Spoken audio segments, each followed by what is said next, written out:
노동관계의 법규를 살펴보겠습니다. 81번에 파견 근로자 보호 등에 관한 법률상 사용사업주가 파견 근로자를 직접 고용할 의무가 발생하는 경우가 아닌 것은 했습니다. 음, 필요하면은 딴 데 외부에서 파견을 받아 쓰겠죠.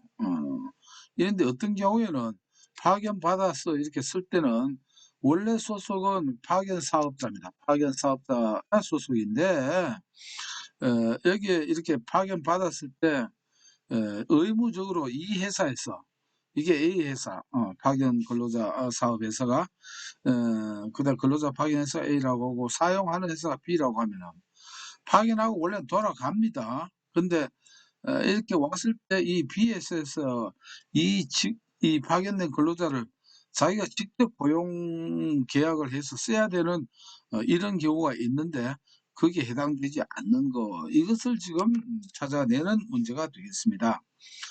고용노동부 장관의 허가를 받지 않고 근로자 파견 사업을 하는 자로부터 근로자 파견의 이용물을 제공받은 경우는 허가받지 않고 하면은 어떻습니까?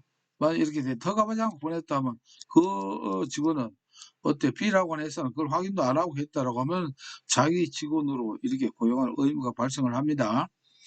제조업의 직접 생산 공정 업무에서 일시적 간헐적으로 사용 기간 내 파견 근로자를 사용하는 경우에는 이 제조업에서 일시적 간헐적은 이거는 뭐냐면 고용할 의무가 없습니다. 이게 답이에요. 단지 이제 건설 공사 현장에서 이루어진 업무에서 부상으로 결연이 생길 경우에는 이게 이제 고용을 해야 됩니다. 그다음에 건설 공사 현장에서 이루어진 업무에서 연차 유급 휴가로 결연이 생겨서 할 때는 이렇게 다시 말해 건설 공사 현장은 결연이 생겨서 파견 걸려졌다면은 만약에 C가 파견 왔다 그러면 이 회사에서는 C를 이렇게 고용할 의무가 있다 이런 뜻입니다.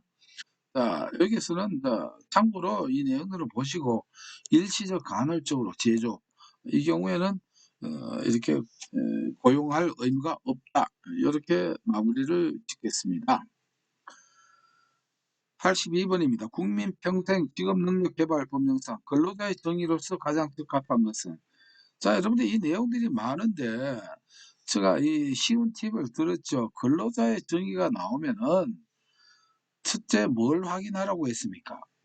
앞에 무슨 법인가 확인하라고 했어요. 그러면 첫째 근로기준법이 나오는 경우가 있고 두 번째는 근로기준법이 아닌 경우가 있어요. 근로기준법이 아닌 법은 많죠. 어쨌든 간에 아닌 경우 이걸로 판단하시면 됩니다. 근로기준법의 근로자의 정의는 임금을 목적으로 근로를 제공하는 자가 근로기준법의 근로자의 정의고 그 나머지는 뭡니까? 우리가 직업상담에서 나오는 것은 뭐냐면은 취업된 자, 또 고용된 자와 현재는 취업되지 않았지만 앞으로 고용할 의사가 있는 자도 이거는 뭐냐면은 근로자의 정의가 됩니다. 그래서 지금 보니까 근로자의 정의인데 앞에 근로기준법이 아니죠. 왜? 국민평생직업능력개발법이니까. 그러면 바로 여기에 해당되죠. 고용된 자와 고용할 될 의사가 있는 자. 그럼 쭉 보면 그것만 보면 여기 사업 중에 고용된 사람과 취업할 의사가 있는 사람. 요렇게 이렇게 답을 찾는 게 제일 좋습니다. 이 근로자의 정의는 노동력 시장론이나 이 관계 법령에서 한 문제 이상 나옵니다. 83번입니다. 고용보험법령상 다음 사례에서 구직급여의 소정 급여 일수는 이렇게 되어 있습니다. 보면은 요거는 우리가 2-97에 보면 그 도표가 쭉 있죠. 첫째는 나이로 구분하죠. 나이는 기본이 3 내지 5년 이렇게 돼 있고 그 다음에 5년 이상 이렇게 쭉 이렇게 분류되어 있는데 지금 여기 3 내지 5년을 기준으로 일단은 정하는 게 좋습니다. 여기에서 이게 뭐냐면 좀 나이가 아니고 근무 기간입니다. 근무 기간이 있고 여기에 연령이 됩니다. 연령. 연령이 1번은 뭐냐면 50세 미만입니다.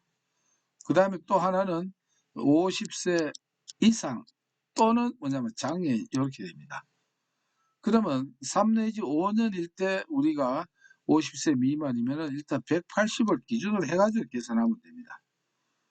그러나 똑같은 조건이라 하더라도 이 사람이 50세 이상이거나 장애인 같으면은 아무래도 50세 미만보다는 어떡할까요? 취업하기가 쉬울까요? 어려울까요? 어렵죠. 그래서 기간을 30일 더 보태줍니다. 그래서 그냥 180일 동안에 이 실업급여, 즉 구직급여를 준다. 이렇게 보면 됩니다. 그러면은 여기서 보면은 A씨가 40세죠. 40세인데 근데 뭐라고 했어요? 장애인이니까 여기에 해당되죠. 그리고 4년간 근무했으니까 3 내지 5년 여기에 되고 이러면은 장애인이 아니면은 180일인데 장애인이기 때문에 30일을 보태서 210일이 됩니다. 자세한 도표는 2-97 그 문제 내용에 도표를 넣어놨으니까 보시면 되겠습니다. 84번입니다. 고용보험법령상 용어의 정의를 옳은 것은 했습니다. 피보험자란 근로기준법상 근로자와 사업주를 말한다. 이 사업주는 이 여기에 들어가지 않죠. 여기에 사업주가 들어가지 않습니다. 사업주는 실업이란 근로의 의사와 능력이 있음에도 불구하고 취업하지 못한 상태에 있는 것을 말한다. 그렇죠. 의사와 능력이 있는데도 못한 이게 맞는 표현이네요. 보수란 사용자로부터 받는 일제 금품을 말한다. 자, 금품이라고 하는 것은 뭐냐면 금품은 현금과 그 다음에 어떤 물품입니다. 그런데 우리가 임금의 원칙에서는 현찰로 줘야 됩니다. 그 회사 생산하는 무슨 물건 가지고 이렇게 준다.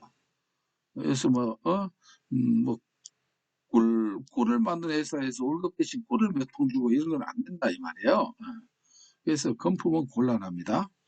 이것도 틀렸죠. 일용 근로자란 3개월 미만이 아니고 1개월 미만이죠. 그래서 맞는 답은 2번이 되겠네요. 실업자의 정의가. 85번입니다. 국민평생직업능력개발법령상 고용노동부 장관이 반드시 지정 직업훈련시설의 지정을 취소해야 하는 경우에 해당하는 것은 취소입니다. 취소해야 된다 하니까 이거는 강제적입니다. 강제적. 해야 된다. 취소할 수 있다고는 다릅니다. 시정 명령에 따르지 아니한 경우 이거는 뭐 과태료를 낸다거나 시정을 지키면 됩니다.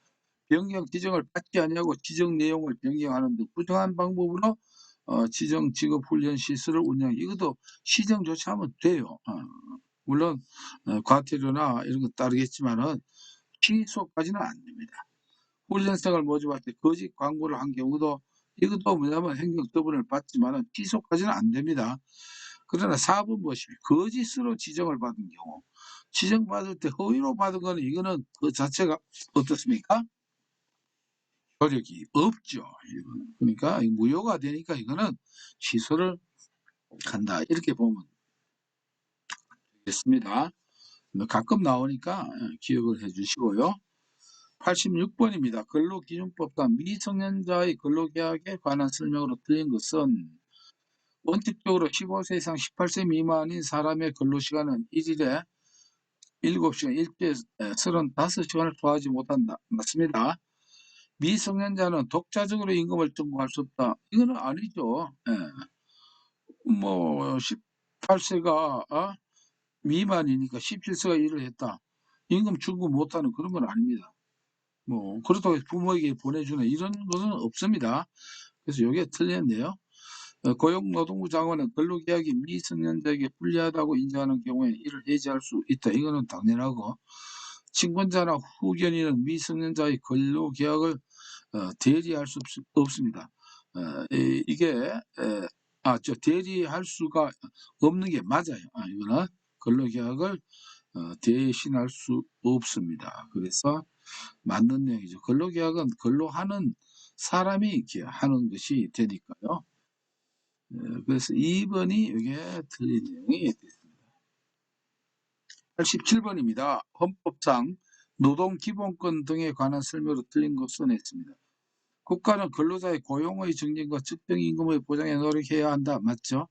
여자의 근로는 특별한 보호를 받죠. 최유연이라고 했죠. 고용임금 및 근로조건에 있어서 부당한 차별을 받지 아니한다. 됐습니다. 그 다음에 국가는 법률이 정하는 바에 의해 최저임금제를 시행하여야 한다. 맞고요. 공무원인 근로자는 자주적인 당дел권, 단체 교섭권, 단체 행동을 가진다가 땡이죠. 법률이 정하는 자에 한해서 공무원. 이렇게 해버리면 국가 행정이 마비되면 안 되니까 법률이 허용하는 자에, 정하는 자에 의해 한해서 무등산권을 가진다. 요거는 우리가 앞서에서 이렇게 했던 겁니다. 1회 특강 1회 91번 문제에서 했던 내용이 되고 거기에 요약을 해놨으니까 참고로 하시면 큰 도움이 되겠습니다. 8번입니다. 개인정보보호법령상 개인정보보호위원회에 관한 설명으로 틀린 거 됐습니다. 대통령 소속으로 보호위원회를 두는 게 아니고 국무총리 소속으로 두니까 이게 땡이네요. 보호위원회는 상임위원 위원 2명을 포함 9명의 위원으로 구성되어 있다. 그 다음에 뭐 이거는 당헌 내용이고 정당법에 따른 당원은 보호위원회 위원이 될 수 없는 것도 맞습니다. 보호위원회 정치색이 들어가면 안 되겠죠. 그래서 대통령 소속이 아니고 국무총리 소속이다. 하고요. 89번입니다. 고용상 연령차별 금지 및 고령자 고용 촉진에 관한 법령상 고령자 고용정보센터의 업무로 명시되지 않는 것 됐습니다. 고용정보센터인데 고령자에 대한 구인 구직 등록을 해주고 우리 쉽게 말하면 고용센터 이렇게 보시면 됩니다. 고령자 고용 촉진에 홍보를 합니다. 고령자에 대한 직장 적응 훈련 및 교육 계속하고 있죠. 이 센터 가보면 이 교육을 계속 프로그램 가지고 하고 있죠. 고령자의 실업급여 지금 실업급여는 이거는 고용보험법에서 하는 일이니까 이건 센터에 하는 일이 아닙니다. 법이 고령자 고용 촉진에 관한 법이 아니고 이것은 뭐가 됩니까? 고용보험법에 해당되는 사항이니까 해당되지 않겠네요. 90번입니다. 직업안정보험료상 신고를 하지 아니하고 할 수 있는 무료 직업 소개 사업이 아닌 것은 어떤 거는 신고를 안 하고도 할 수 있는 공공단체가 있습니다. 그럼 여기 보면 뭐 산업인력공단, 한국장애인고용공단, 국민체육진흥공단, 근로복지공단 이렇게 쭉 나와 있죠. 자, 이 문제는 동일 문제가 나오면 또 나오기 때문에 여기서 보면은 답을 쉽게 찾는 방법을 알려드릴게요. 자, 한국산업인력공단, 인력공단이고, 한국장애인고용공단이고, 그 다음에 근로복지, 근로 들어가고, 딱 이렇게 들어가는데, 국민체육은 뭡니까? 이게 체육 진흥을 시키지, 고용하고는 관계없어요. 체육을 진흥시키라고 했지, 여기에서 뭐 직업 소개 사업, 하라. 이거는 신고 없이 할 수가 없는 것입니다. 그래서 이 내용을 보면은 국민체육진흥공단에서는 할 수 없습니다. 인력 공부와 관계 비능을 시키는 일이지, 그렇죠? 딴 데는 뭔가 관련된 일을 하니까 무료 직업 소개 사업을 할 수 있습니다. 그래서 장애인 고용공단에도 뭡니까? 직업 알선해주죠. 근로복지공단에도 해줍니다. 허가를 받지 않아도 즉 등록을 하지 않아도 뭐냐면 이거는 무료 직업 소개 사업은 할 수 있습니다. 만약에 유료로 한다라고 하면 등록을 해야 됩니다. 91번입니다. 고용보험법령상 실업급여에 관한 설명으로 틀린 것 됐네요. 실업급여로서 지급된 금품에 대한 국가나 지방자치단체에 공과금을 부과하지 않습니다. 이번 실업급여를 받을 권리는 양도하거나 담보로 제공할 수 없습니다. 실업급여 관리계획의 해당 금융기관은 이 법에 따른 실업급여만이 실업급여 수급 계좌에 입금되도록 관리해야 되는 거 맞아요. 여러분들 실업급여 받아보신 분들 다 알 거예요. 구직급여에는 조기 재취업수당, 직업능력개발수당, 광역구직활동비, 이주비, 조직이 꽉 나왔죠. 이거는 구직급여가 아니고 이건 뭡니까? 취업 촉진 수당이죠. 그래서 족보를 잘 알아야 됩니다. 이건 취업 촉진 수당이지 구직 급여는 아닙니다. 다음에 여기 속기가 쉽습니다. 헤매기 좋습니다. 자, 이 설명을 들은 이상 여러분들은 헤매지 않기를 바랍니다. 92번입니다. 근로기준법령상 사용자가 3년간 보존하여야 하는 근로계약에 관한 중요한 서류로 명시되지 않은 것. 근로계약의 임금 대장, 이렇게 임금에 관한 대장, 휴가에 관한 서류 이런 거는 뭐냐면은 이걸 3년간 보존을 해야 됩니다. 고용해고 퇴직에 관한 서류, 퇴직금 중간 청산에 관한 증명 서류는 이것은 하지 않아도 됩니다. 이거는 근로계약에 명시된 사항이 아니에요. 중간 정산은 특별한 사유가 있을 때만 되는 것이기 때문에 이게 예를 들어서 뭐 무주택자가 집을 산다든가 등등 이런 게 있죠. 그래서 이거는 근로계약에 포함되지 않는다라고 하면 됩니다. 그 다음에 93번입니다. 직업안정법령상 직업소개사업을 겸업할 수 있는 자는 식품업 적격은 되지만은 유형주점업자는 안 되죠. 숙박업자도 안 되죠. 결혼중개업자도 안 됩니다. 경기용역업자는 이거는 가능하죠. 딴 데는 이게 직업소개사업을 하다 보면은 이상한 대로 자기하고 관련이 이런 쪽으로 말이죠. 문제가 생긴다 이렇게 보면 되겠죠. 94번입니다. 근로기준법령상 이행강제금에 관한 설명을 옳은 것은 이행강제금은 이게 이제 숫자 외우는 게임이거든요. 노동위원회는 구제명령을 받은 후 이행기간까지 구제명령을 이행하지 아니한 사용자에게 3천만 원 이하의 이행강제금을 부과한다. 그렇습니다. 3천만 원입니다. 이게 그전에 법 개정 전에는 2천만 원이었다가 3천만 원으로 올려서 2년 전에 바뀌었습니다. 3천만 원 맞습니다. 혹시 옛날 책 보신 분들은 틀렸다 할 수 있어요. 왜? 그때는 거기에는 2천만 원 뒤에 있으니까 3천만 원 맞습니다. 노동위원회는 이행강제금 납부 의무자가 납부 기한까지 이행강제금을 내지 않으면 즉시 국세 체납 처분에 의해 따라 징수할 수 있다. 즉시가 아니고 한번 고지서 빨리 해요. 그 날짜까지 안 냈다. 그럼 한 번을 독촉을 합니다. 한 번 독촉한 후에도 안 될 때 그때 뭐냐면 국세 체납 처분에 의해 따라 그때 징수합니다. 요 사이에 뭐 한번 독촉장을 이렇게 보냅니다. 또 맞지 않고 노동위원회는 최초의 구제명령을 한 날을 기준으로 매년 4회의 범위에서 구제명령이 이행될 때까지 반복하여 이행강제금을 부고가 아니고 부가 징수할 수 있다 이렇게 되겠네요. 매년 4회가 아니고 이러면 정말 뭐 3천만 원씩 4회 같으면 1억 20만 이게 아니고 매년 2회입니다. 두 번은 계속적으로 이렇게 낼 때까지 부가 징수할 수 있다 이런 뜻입니다. 자, 근데 근로자는 구제명령을 받은 사용자가 이행기간까지 구제명령을 이해하지 아니하면 이행기간이 지난 때부터 30일 이내에 그 사실을 노동위원회에 알려줄 수 있다 했는데 30일이 아니고 15일입니다. 이거는 숫자를 기억해야 됩니다. 이거는 별도로 아마 앞에서도 한번 나왔던 문제니까 이렇게 복습삼아 그 숫자를 기억하는 문제가 되겠습니다. 95번 문제입니다.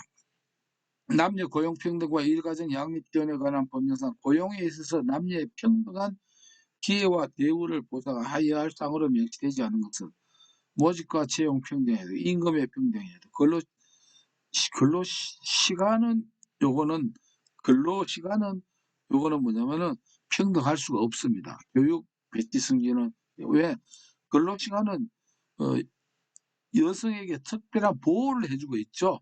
야간 근무를 안 한다든가 이런 등등이 있습니다. 근로시간은 이게 평등이 되지 않습니다. 그래서 근로시간은 근로기준법 한 대로 하면 되지 평등이 아닙니다.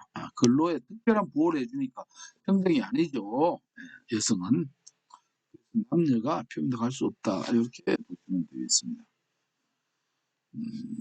16번입니다. 기간제 및 단시간 근로자 보호 등에 관한 법률상 차별 시정 제도에 관한 설명으로 틀린 것. 차별을 할 때 기간제 단시간 여기에 대한 그 설명입니다. 법이 이제 많죠. 이 노동 관련 법규가 참 많아요. 한 30개가 돼요. 요거는 기간제 및 단시간 근로자 보호 등에 관한 법률입니다. 자, 요거도 말이죠. 이 내용은 다 맞는데 여기서 기억해야 될 거는 일단 노동위원회에 이렇게 시정을 신청해가지고 명령도 떨어지죠. 떨어지는데 그런데 시정 신청하는 근로자는 사용자가 확정된 시정 명령을 안 했어요. 어디에 뭐라면 노동위원회에 이렇게 신청을 했는데 안 한단 말이에요. 경우 이를 중앙노동위원회에 신고해야 한다가 아니고 어차피 이 시행명령을 이행하지 않은 게 노동위원회인데 중앙노동위원회든 다 노동위원회인데 여기서 안 되니까 그 상위 기관이 어디입니까? 고용노동부죠. 그러니까 그때는 고용노동부 장관에게 신고를 해야 됩니다. 여기서 노동위원회에서 안 하니까 어디에 한다? 이때는 고용노동부 장관에게 한다가 맞습니다. 이게 고용노동부 장관에게 신고해야 한다. 이렇게 봅시다. 7-97번입니다. 고용정책기본법령상 상시 몇 명 하면 300명이죠. 이상의 근로자를 사용하는 사업주는 매년 근로자의 고용 형태 현황을 공시해야 됩니다. 300명. 8번입니다. 남녀 고용평등과 일가정 양립 지원에 관한 법령상 다음 관련에 각각 알맞은 것은 사업주는 근로자가 배우자의 출산을 이유로 휴가, 이하 배우자 출산 휴가라 한다를 청구한 경우에는 며칠 배우자 출산 휴가는 10일이죠. 10일의 휴가를 줘야 한다. 3번에 배우자 출산 휴가는 근로자의 배우자가 출산한 날부터 며칠입니까? 요거 할 땐 배우자가 출산했으니까 식구가 한 명 더 생겼죠. 그래서 10일, 90일로 외우라 이렇게 하죠. 그냥 우리가 이게 날짜를 외우는 게 많다 보니까 혼돈이 될 수가 있습니다. 그래서 90일입니다. 그래서 식구 하나 생겼다. 배우자가 출산했으니까 10을 이렇게 10일로 보고 9를 90일로 이렇게 해서 10일, 90일로 이렇게 기억하면은 혼돈을 좀 예방할 수 있겠습니다. 이렇게 하면은 99번입니다. 남녀 고용평등과 일가정 양립 지원에 관한 법률에 명시되어 있지 아니한 내용은 고용평등 양립입니다. 직장 내 성희롱 금지, 배우자 출산휴가, 육아휴직, 요 생리휴가는 말이죠. 요거는 남녀 고용평등에 들어가 있지 않습니다. 요거는 근로기준법에 이렇게 해당되기 때문에 여기에 명시된 내용이 아니다 이렇게 보시면 되겠습니다. 100번 문제입니다. 고용정책기본법상 근로자의 고용촉진 및 사업주의 인력 확보 지원 시 측이하는 것은 구인자와 구직자와 구인자에 대한 지원해주고 학생들에 대한 직업 지도, 취약 계층의 고용 촉진 지원해 업종별 지역별 고용 조정의 지원은 이거는 이런 것까지는 사업주가 해줄 수 있는 영역을 벗어나 이런 건 정부에서 뭐 이렇게 사업주가 회사 대표가 이런 것까지 할 수 있는 범위는 오버입니다. 오버. 그래서 4번이 틀린 내용이다. 이렇게 정리를 하면 되겠네요. 이로써 특강 7회 마지막 노동관계 복귀 내용을 마치도록 하겠습니다.